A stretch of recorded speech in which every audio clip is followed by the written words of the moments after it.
დღეს ჩვენ ვართ მესტიაში, სვანეთის მუზეუმში. ეს მუზეუმი ძალიან ძვირფასია ჩემთვის.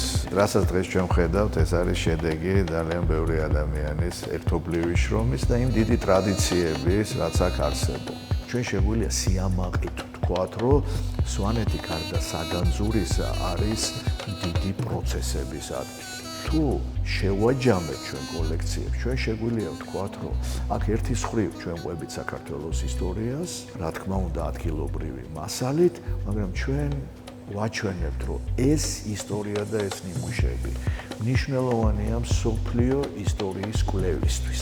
სვანეთს აქვს ნამდვილად განსაკუთრებულობა, როგორც ბუნება, ისე არქიტექტურა და ისე მე ვიტყოდი ხელოვნების ნიმუშები, ეს არის სვანეთის განსაკუთრებულობა. სვანეთი არ არის მხოლოდ გეოგრაფიული პროვინცია, რომელიც საზღვარზეა. არა, სვანეთი არის ცენტრალური ფიგურა ჩვენი კულტურული მემკვიდრეობის და ჩვენი განვითარების.